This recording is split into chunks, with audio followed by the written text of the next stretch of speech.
Okay, so I'm going to be going over information about IV sites. So the first question is, what should you be looking for at an IV site? You should just be making sure that everything is within normal limits. There's no increased redness, swelling, drainage, tenderness. When you palpate, the temperature should be warm to touch, no coolness. You're also going to check for drainage. The complications for IV therapy is phlebitis, infiltration, extravasation, fluid overload, allergic reactions, and embolisms. The items that you should document for IV therapy and site is the date and time the IV was administered, location, the IV solution, the condition of the site, like if there's redness, swelling, inflammation, or if the site looks normal, the patient's status, that there's no observed allergic reactions to the medication, and the physician orders. And then a normal IV would look like, a normal IV site would look like no increased redness, swelling, drainage, warm to touch, no coolness, no increased swelling, patient's not complaining about pain. Okay, so now I'm going to be demonstrating how to spike and prime an IV. So first thing I'm going to do is hand hygiene. I'm going to perform hand hygiene. I'm then going to gather my supplies. So I'm going to have normal saline, sodium chloride. I'm going to have a primary tubing set. I'm then going to check my orders against the MAR, make sure this is the correct solution.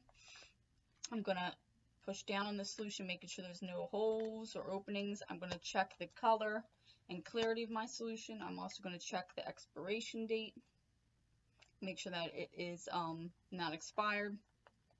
So what I'm going to do is first I'm going to remove this opening here to my solution. I'm going to take the cap off my tubing, okay, and then I'm going to go ahead and spike the bag. So I'm going to do this while holding it like this. Put the bag, okay. So now the bag is spiked appropriately.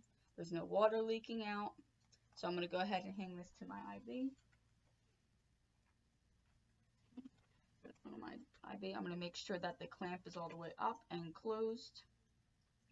Now I'm going to go ahead and fill this midway or halfway. And now I'm going to begin by priming my IV. So make sure all the clamps are open. I'm going to open this clamp. Okay. You hold it over a trash can. Make sure you're getting all the air bubbles out.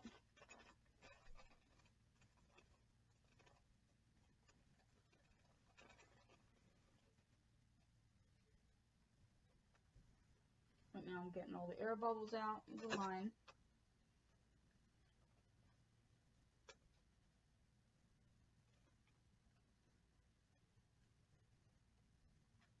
Taking my time.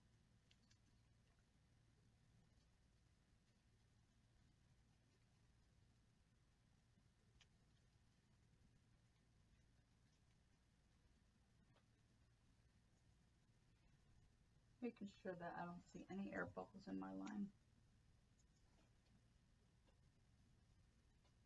which could cause air embolism if you don't take your time.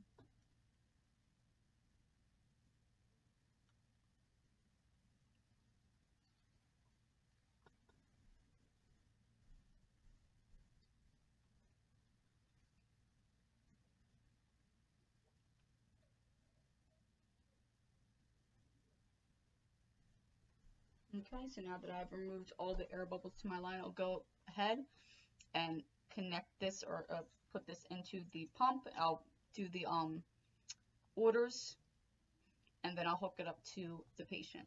I'm going to demonstrate how to set up an IV piggyback medication. So again, I'm going to start off by performing hand hygiene. I'm going to check my orders in the morning, see what supplies I need. So I check the orders, I gathered all my supplies and the medication.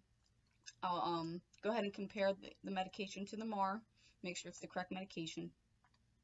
I'll then begin by checking the bag, making sure there's no damage to the bag, there's no holes, no water leaking. I'll check the clarity and the color and the expiration date. I see that it's not expired and it is the correct medication, there's no damage to the bag. So after that, what I'll do is I'll grab my secondary tubing, and I'll go ahead and begin by spiking the bag. Hold it upside down, and I'll go ahead and spike the bag.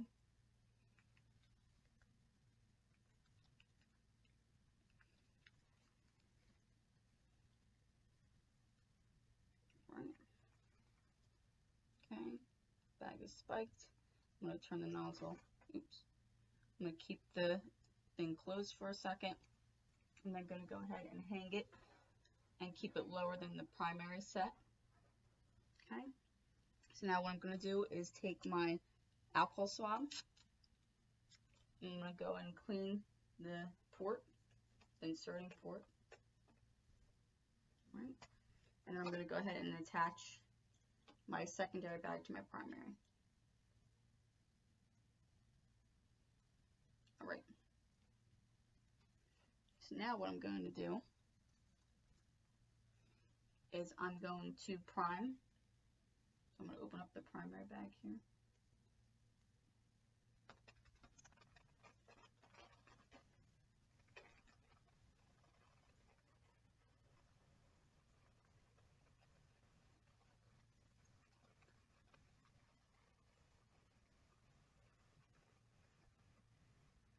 The secondary bag fills about halfway. And then again, make sure that there's no bubbles in my line, no air bubbles.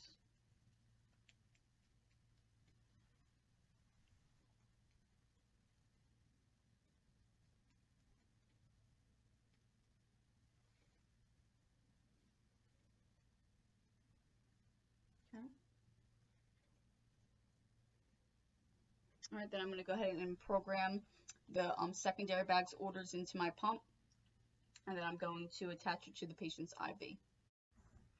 Okay, now I'm going to demonstrate how to flush an IV site. So we're going to pretend that this pen right here is my patient's IV site. So what I'm first going to do is make sure this is the correct patient. I'm going to ask them their name and their birth date. I'm going to compare it with their wristband. The name and birth date's correct. I'm going to explain that I'm going to be flushing their IV with normal saline and inspecting their site. So what I'm first going to do is put on some clean gloves.